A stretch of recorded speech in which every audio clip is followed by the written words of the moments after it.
నీ అజాగ్రత్త తరువాతి తరానికి ఆశీర్వాదం లేకుండా చేస్తుంది. నా అజాగ్రత్త తరువాతి తరానికి.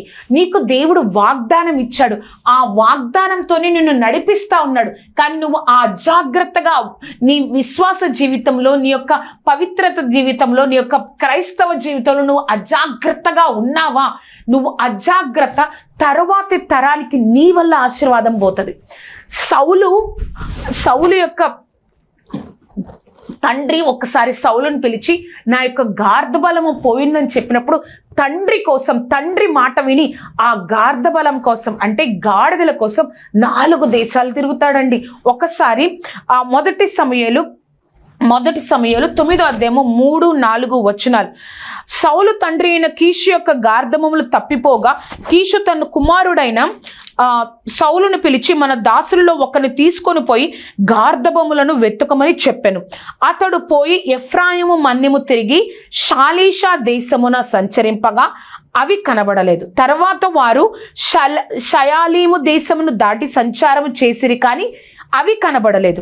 బెన్యామీను దేశము సంచరించి చూడగా అవి కనబడలేదు. అయితే వారు సూపు దేశమునకు వచ్చినప్పుడు, ఇప్పుడు ఎన్ని దేశాలు వచ్చాయండి? ఒకసారి మరలి చదవండి 9వ అధ్యాయం 3-4.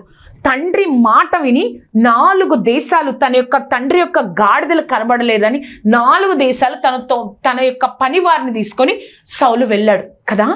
ఎంత విధేయత కలిగి ఉన్నాడు తల్లిదండ్రులకి. తండ్రి చెప్పిన మాట పని పూర్తి చేయాలి అన్న విధేయత కలిగి ఉన్నాడు. దేవుడు సౌలును ఇశ్రాయేలు ప్రజల మీద రాజుగా, మొట్టమొదటి రాజుగా సౌలును దేవుడు వెన్నుకున్నాడు. సౌలుగా దేవుణ్ణి వెన్నుకున్నప్పుడు ఎప్పుడైతే సమూయేలు 10వ అధ్యాయంలో ఎప్పుడైతే సమూయేలు ఆ యొక్క తైలపు బుడ్డిని తీసి సౌలును అభిషేకించిన తర్వాత సౌలుతో ఒక మాట చెప్తాడు సమూయేలు, నేను 7 రోజులకు తర్వాత గిల్గాలుకు వచ్చి నువ్వు ఏం చేయాలో నేను చెప్తాను, అప్పటి వరకు నువ్వు వేచి ఉండు. స్పష్టంగా చెప్తాడండి 10వ అధ్యాయంలో మనం చదివినట్లయితే. 7 రోజుల తర్వాత నేను గిల్గాలుకు వచ్చి నువ్వు ఏం చేయాలో నేను చెప్తా, నువ్వు అప్పటి వరకు వేచి ఉండు. అయితే అప్పటికే రాజు అయిపోతాడు. అక్కడికి వెళ్ళిన తర్వాత సౌలు ఫిలిస్తీన్లు ఇశ్రాయేల్ మీదకి వస్తున్నారు, ఆ యొక్క ఫిలిస్తీన్ల దండును, ఫిలిస్తీన్ల సైన్యమును చూసి ఇజ్రాయెల్ ప్రజలందరూ భయపడిపోయి కొంతమంది గుహల్లో, కొండల్లో ఎక్కడెక్కడో దాక్కుంటున్నారు. ఎవ్వరు కూడా భయక్రాంతులు అయిపోవడం వల్ల ఆ యొక్క సౌలు భయమునుంది.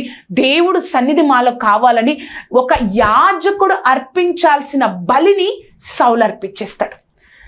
ఆ సౌలు అర్పించిన వెంటనే 7వ రోజు కూడా సమూయేలు రాలేదని యాజకుడు అర్పించాల్సిన బలిని సౌలు అర్పించినప్పుడు, అయ్యో సమూయేలు రాలేదు అని అనుకుంటున్నప్పుడు అర్పించిన వెంటనే సమూయేలు వస్తాడు. ఆ సమూయేలు వచ్చినప్పుడు ఒక మాట సమూయేలు చెప్తాడండి. ఏమిటి అంటే 13వ అధ్యాయము 13వ వచనం. మొదటి సమూయేలు 13వ అధ్యాయము 13వ వచనం.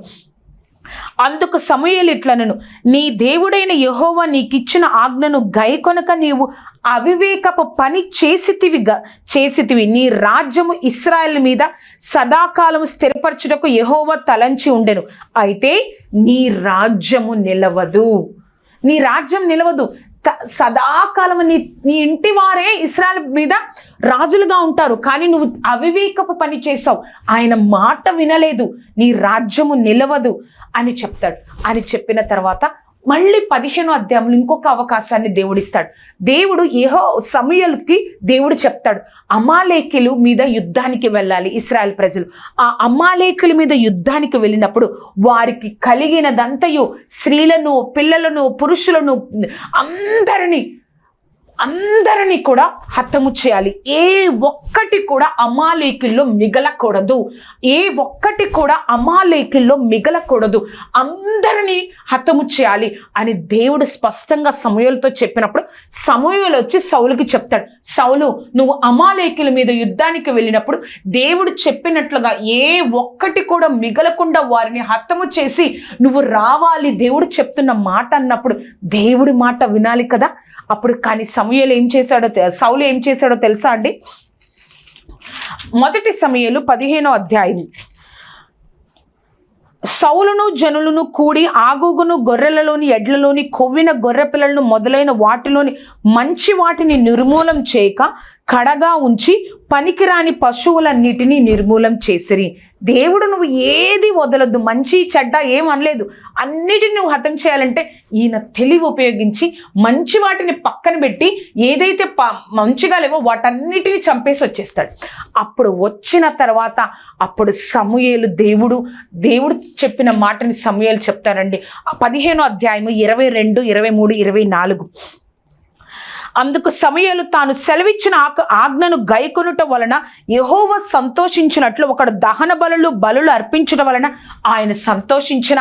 ఈ మాట ఎందుకు అన్నాడంటే, సౌలు నువ్వెందుకు ఆ యొక్క మంచి వాటిని పక్క నుంచే ఉంటే దేవుడికి బలులు అర్పించడానికి. దేవుడు అన్నాడు అన్నిటినీ హతము చేయమంటే సౌలు మాత్రం తెలివి ఉపయోగించి ఇది దేవుడికి బలులు అర్పించడానికి నేను ఉంచేశాను అని చెప్తాడు. కానీ దేవుడు ఇక్కడ సమూయేలు అంటున్నాడు, ఒకడు ఆజ్ఞ వినకుండా దహన బలులు అర్పించడంలో దేవుడు సంతోషిస్తాడా? అప్పుడు చెప్తా ఉంటాడు. 24వ వచనం చూద్దామండి. 23వ వచనం, తిరుగుబాటు చేయుట సోద చెప్పుట అను పాపంతో సమానం, మూర్ఖతను అగపరుచుట మాయా విగ్రహ దేవతలను పూజించుటతో సమానం. యెహోవా ఆజ్ఞను నువ్వు విసర్జించితివి గనుక నువ్వు రాజుగా ఉండకుండా ఆయన నిన్ను విసర్జించననగా. చూసారా, దేవుడి దగ్గర వాగ్దానం పొంది మనం బహు జాగ్రత్తగా లేకపోతే మన జీవితాలు ఇలా ఉంటాయండి. మన జీవితాలు ఇలా ఉంటాయి కదా. మన జీవితంలో వాగ్దానం నెరవేరకపోవడానికి దేవుడు కాదు కారణం, మనమే కారణం.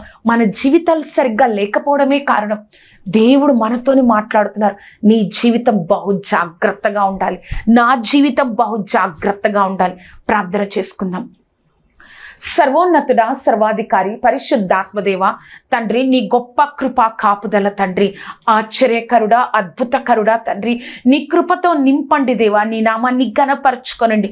ఆశ్చర్యకరుడా, ఎవరైతే ఈ కార్యక్రమాన్ని చూస్తూ ఉన్నారో ప్రభా, నా జీవితంలో వాగ్దానం నెరవేరకపోవడానికి నేనే కారణం ప్రభా, నేనే ప్రభా అని అడుగుతూ ఉన్న ప్రతి ఒక్కరిని ప్రభా దర్శించండి, మా అందరినీ దర్శించండి ప్రభా. మా జీవితాలు బహు జాగ్రత్తగా నీతో ఉండి ప్రభా, బహు జాగ్రత్తగా మేము కాపాడుకుంటూ వాగ్దానాన్ని నెరవేరడానికి మాకు సహాయమును దయచేయండి. నీ కృపను అనుగ్రహించు దేవా, నీ కార్యాన్ని జరిగించుకో సర్వశక్తిమంతుడ. నీ కృపా రెక్కల క్రింద మమ్మల్ని భద్రపరిచి బలపరచు దేవా, నీ కార్యాన్ని జరిగించుకో సర్వశక్తిమంతుడ. తండ్రి, ఒక్కసారి వారితో మాట్లాడండి అయ్యా ప్రభా, ఒక్కసారి మా జీవితాలు నిర్మించుకోవడానికి మాకు అవకాశం ఇవ్వండి. ఇప్పటి నుంచి మేము బహు జాగ్రత్త కలిగి సర్వశక్తిమంతుడ నిలబడడానికి నీలో ప్రభా, ఆ వాగ్దానం మాది అని సొంతం చేసుకొని ప్రభా నిన్ను మహిమపరచడానికి మాకు సహాయం దయచేసి నీ కృపలో కార్యం జరిగించగలరని నజరేయుడైన యేసుక్రీస్తు నామమున అడిగి వేడుకొంచున్నాము తండ్రి. Amen, amen, amen. చూసారు కదా అండి, ఈ యొక్క కార్యక్రమం మీకు ఆశీర్వాదకరంగా ఉన్నట్లయితే మీ యొక్క స్నేహితులకు, బంధువులకు ఈ యొక్క కార్యక్రమాన్ని పరిచయం చేయండి. అంతేకాకుండా ఈ యొక్క కార్యక్రమం గురించి, నా గురించి ప్రార్థన చేయండి.